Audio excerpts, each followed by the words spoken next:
കഴിഞ്ഞ വ്ളോഗിൽ നമ്മൾ കാഠ്മണ്ഡുവിൽ നിന്ന് പോഖറാനിലേക്ക് ബസ് കയറുന്നത് വരെയായിരുന്നു കണ്ടത്. അങ്ങനെ ആ ബസ് രാവിലെ ഒരു 4-5 മണിയായപ്പോൾ പോഖറാനിലെത്തി. എത്തുമ്പോൾ തന്നെയുള്ള കാഴ്ചയാണ് നമ്മൾ കാണുന്നത്. ഏർലി മോർണിംഗ് ആയതുകൊണ്ടാണ് കേട്ടോ നമുക്ക് റോഡിൽ നിന്നപ്പോൾ തന്നെ റോഡിൻ്റെ ഒരു സൈഡിൽ ഇതുപോലെ മലനിരകൾ കാണാൻ പറ്റിയത്. പക്ഷേ ഞങ്ങൾ അവിടെ നിന്ന് ഒരു ക്യാബ് വിളിച്ച് വ്യൂ പോയിൻറ്റിലേക്ക് പോയി. അവിടെ നിന്നും കുറച്ചുകൂടെ ടൈം സ്പെൻഡ് ചെയ്ത് കുറച്ചുകൂടി നന്നായിട്ട് കാണാൻ പറ്റി. നമ്മുടെ ബസ് ഒരു 4:30 സമയത്തൊക്കെ തന്നെ എത്തിയത് കൊണ്ട് നമുക്ക് വേറെ ട്രാൻസ്പോർട്ടൊന്നും ഡിപ്പെൻഡ് ചെയ്യാൻ പറ്റത്തില്ല. അതുകൊണ്ട് തന്നെ ക്യാബുകാർ നന്നായിട്ട് കാശ് കയറ്റി പറയും. നമ്മൾ മാക്സിമം ബാർഗെയിൻ ചെയ്തിട്ട് വ്യൂ പോയിൻറ്റിലോട്ടുള്ള ഇതുപോലുള്ള ക്യാബ് പിടിക്കാൻ പാടുള്ളൂ.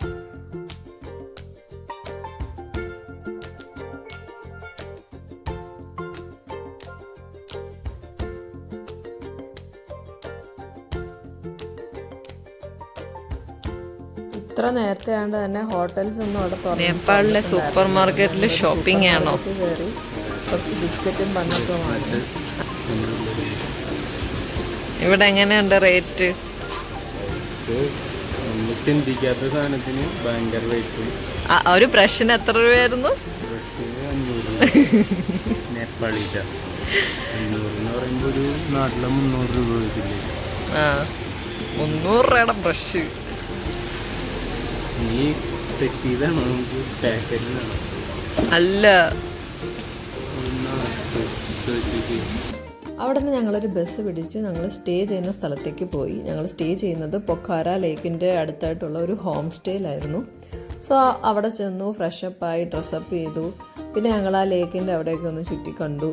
പിന്നെ ഞങ്ങൾ ചെയ്തത് അവിടെ തന്നെ ഒരു റെൻ്റൽ ബൈക്ക് കിട്ടുന്ന സെറ്റപ്പ് ചോദിച്ചിട്ട് അവിടെ നിന്ന് ബൈക്ക് റെൻ്റലെടുത്ത് ബാക്കി സ്ഥലത്തേക്ക് കറങ്ങാമെന്ന് വിചാരിച്ചു.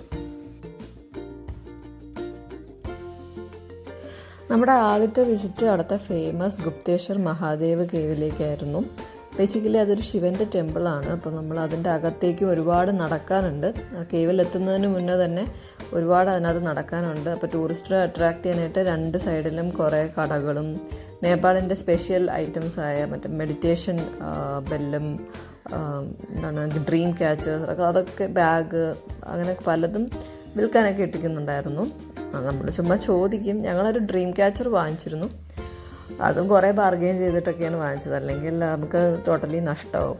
അപ്പോൾ അതിൻ്റെ ഇടയിൽ കൂടിയൊക്കെ നടന്നു. കുറേ നടന്നിട്ടാണ് നമ്മൾ യഥാർത്ഥ ടെമ്പിളിൻ്റെ എൻട്രിയിലോട്ട് എത്തുന്നത്. അവിടെ പോയി ടിക്കറ്റ് എടുത്ത് ടെമ്പിളിൻ്റെ സ്ട്രക്ചർ തന്നെ കുറച്ച് ഡിഫറെൻ്റ് ആയിരുന്നു. ലൈക്ക് നമുക്ക് താഴോട്ടൊരു സർക്കിളിൻ്റെ മോഡലിൽ സ്റ്റെപ്സ് ഇങ്ങനെ താഴോട്ട് കേവിലേക്ക് പോകാനുള്ള എൻട്രി പോലെ താഴോട്ട് സ്റ്റെപ്സ് ഇട്ടിട്ടുണ്ട്. സോ ആക്ച്വൽ ടെമ്പിൾ അല്ലെങ്കിൽ ശിവലിംഗം ഒക്കെ ഇരിക്കുന്നത് ഈ കേവിൻ്റെ ഏറ്റവും അടിയിലായിട്ടാണ്. അപ്പോൾ നമ്മൾ അങ്ങോട്ടേക്ക് നടന്നു പോയിക്കൊണ്ടിരിക്കുകയാണ്. ഇവിടെ എല്ലാം വെള്ളം ഇറ്റിറ്റ് വീഴുന്നതായിട്ട് മുകളിൽ നിന്നും താഴെ ഫുള്ള് നനവുള്ള ഒരു ഏരിയയാണ്. അതിന് കാരണമുണ്ട്. ഈ ഒരു കേവിന് തൊട്ടപ്പുറത്തായിട്ട് നമുക്ക് അടുത്തൊരു ടൂറിസ്റ്റ് സ്പോട്ടുണ്ട്, which is called Devi falls. അതൊരു വാട്ടർഫോളാണ്. അപ്പോൾ ആ ഫ്ലോയുടെ സം കണക്ഷൻ ഈ ഒരു ഏരിയയിലോട്ടും ഉണ്ട്. അപ്പോൾ അതുകൊണ്ടാണ് ഇവിടെ ഫുൾ ഈർപ്പവും വെള്ളം ഇറ്റിറ്റ് വീഴുന്നതൊക്കെ ഉണ്ടായിരുന്നത്.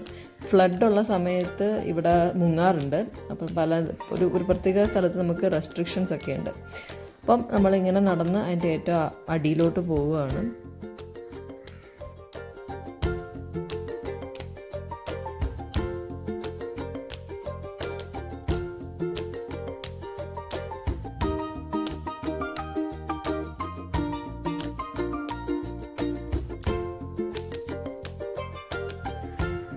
സോ ഇത് നമ്മൾ ഏറ്റവും അടിയിലെത്തി.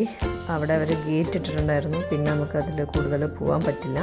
സോ ഇവിടെയാണ് നമ്മുടെ ശിവലിംഗം ഇരിക്കുന്നത്. ഒരു പാമ്പിൻ്റെ സ്ട്രക്ചർ പ്രൊട്ടക്റ്റ് ചെയ്യുന്ന രീതിയിലാണ് പണിതിരിക്കുന്നത്. അത് വീഡിയോഗ്രാഫിയൊക്കെ നോട്ട് അലൗഡ് എന്ന് എഴുതിയതുകൊണ്ട് തന്നെ ഞങ്ങളധികം ക്ലോസപ്പ് വെക്കാനൊന്നും പോയില്ല.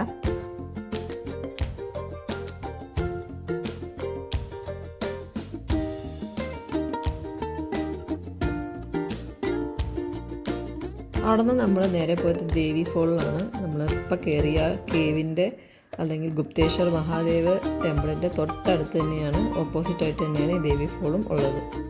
അതവരൊരു പാർക്ക് പോലെ സജ്ജീകരിച്ചിട്ടുണ്ട്. അവിടെ നടന്ന് നമ്മൾ ഉള്ളിലോട്ട് പോകുമ്പോഴത്തേക്കും നമുക്ക് ഈ വാട്ടർഫോൾ കാണാൻ പറ്റും.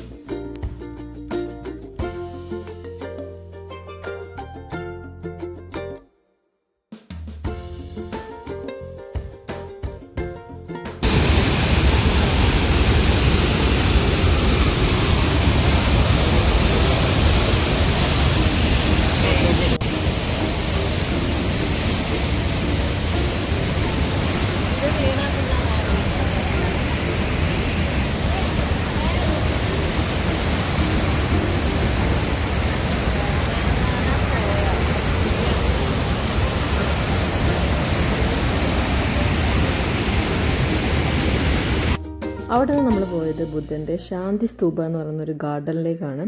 അതിൻ്റെ പേരിലുള്ളതുപോലെ വളരെ ശാന്തിയുള്ള ഒരു സ്ഥലമായിരുന്നു അത്. നമ്മൾ സൈലൻസ് കീപ്പ് ചെയ്യണമെന്ന് അവിടെ അവർ എഴുതി വെച്ചിട്ടുണ്ട്. അതുകൊണ്ട് തന്നെ അത് എല്ലാവരും ഫോളോ ചെയ്യുന്നുണ്ടായിരുന്നു. നമുക്കവിടെ കുറേ നേരം വേണമെങ്കിൽ ഇരിക്കാം. ഒരു കാറ്റിൻ്റെ ശബ്ദം മാത്രമേ അവിടെ ഉള്ളൂ. നമുക്ക് വളരെ പീസ്ഫുള്ളായിട്ട് വേണമെങ്കിൽ മെഡിറ്റേഷൻ വരെ ചെയ്യാവുന്ന ഒരു അറ്റ്മോസ്ഫിയർ ആയിരുന്നു അത്.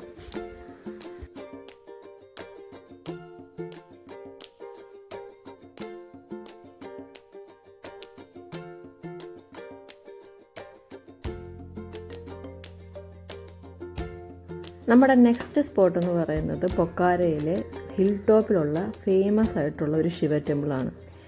പൊക്കാരയിലെ one of the highest Shiva statue ഉള്ളത് ഈ സ്ഥലത്താണ്.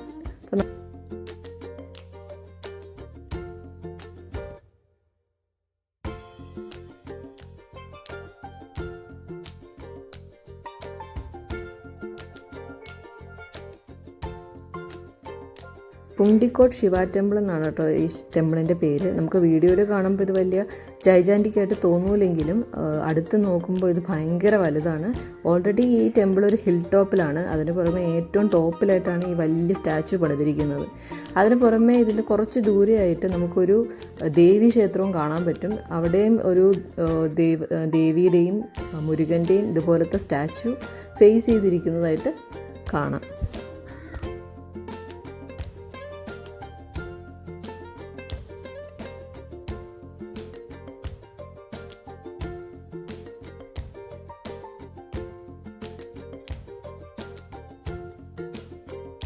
കുറച്ച് നേരം ഞങ്ങൾ അവിടെ തന്നെ സ്പെൻഡ് ചെയ്തു. നമുക്ക് വേണമെങ്കിൽ ഒരു വലയം വെച്ച് വരാനുള്ള ടൈം ഉണ്ടായിരുന്നു. അപ്പോഴാണ് ഞങ്ങൾ ശ്രദ്ധിച്ചത്, അവിടെ നിന്ന് നോക്കുമ്പോൾ നമ്മൾ വന്ന ശാന്തി സ്തൂപ കാണാം. അപ്പോൾ നമ്മൾ എത്ര ദൂരെ നിന്നാണ് ഇങ്ങോട്ട് എത്തിയെന്ന് മനസ്സിലാവും. നമ്മൾ നേരത്തെ പോയ ശാന്തി സ്തൂപയാണ് ആ വൈറ്റ് കളറിൽ കാണുന്നത്. അവിടെ നിന്നാണ് നമ്മളിപ്പോൾ ഇവിടെ എത്തിയത്.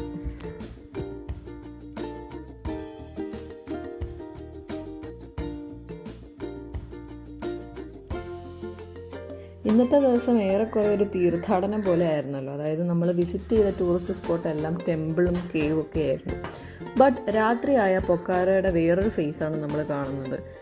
ഇതൊരു ടൂറിസ്റ്റ്, നേപ്പാളിനെ കമ്പയർ ചെയ്യുമ്പോൾ അല്ലെങ്കിൽ കാഠ്മണ്ഡുവിനെ കമ്പയർ ചെയ്യുമ്പോൾ ഇത് പൊക്കാര നല്ല ടൂറിസ്റ്റ് ആൾക്കാർ വരുന്ന ഏരിയ ആയതുകൊണ്ട് തന്നെ രാത്രിയാകുമ്പോൾ വിവിധ തരം ബാറും റെസ്റ്റോറൻറ്റ്സും ഷോപ്സും എല്ലാം ഓപ്പണാണ്. ലൈറ്റൊക്കെ ഇട്ട് നല്ല അടിപൊളി വൈബിലാണ് ഇവിടുത്തെ ഈ ഏരിയ, അതായത് ഈ ലേക്കിൻ്റെ ഏരിയയിലുള്ളത്. അതുകൊണ്ട് തന്നെ ഞങ്ങളൊരു നൈറ്റ് റൈഡിന് പോയി. അവിടെ നിന്നൊരു നിയർ ബൈ റെസ്റ്റോറൻറ്റിൽ നിന്ന് ഞങ്ങൾ മോമോസ് കഴിച്ചു. ഈ നേപ്പാളിൽ വന്നിട്ട് ഞങ്ങൾ ആകെ കഴിക്കുന്നത് മോമോസ് കേട്ടോ. അത്രയ്ക്ക് ഞങ്ങൾക്ക് ഇഷ്ടപ്പെട്ടു. അങ്ങനെ രാത്രി മുഴുവനും വിൻഡോ ഷോപ്പിങ്ങും നടത്തി ഫുഡും കഴിച്ച് ഞങ്ങൾ നൈറ്റ് റൈഡ് ആസ്വദിച്ച് നടന്നു. അപ്പോൾ ഇതായിരുന്നു നമ്മുടെ പൊക്കാരയിലെ ഫസ്റ്റ് ഡേ. നാളെ ഉച്ച വരെ കൂടി നമ്മൾ പൊക്കാരയെ കാണും. അത് കഴിഞ്ഞ് നമ്മൾ തിരിച്ച് കാഠ്മണ്ഡു പോവുകയാണ്. ബിക്കോസ് കാഠ്മണ്ഡുവിൽ നമുക്ക് വൈകിട്ട് തിരിച്ച് റിട്ടേൺ ഫ്ലൈറ്റ് ഉണ്ട്. അപ്പം നാളത്തെ ഒരു ചെറിയ വിശേഷങ്ങൾ കൂടി നമുക്ക് നെക്സ്റ്റ് വീഡിയോയിൽ കാണാം. അതുവരെ ബൈ ബൈ.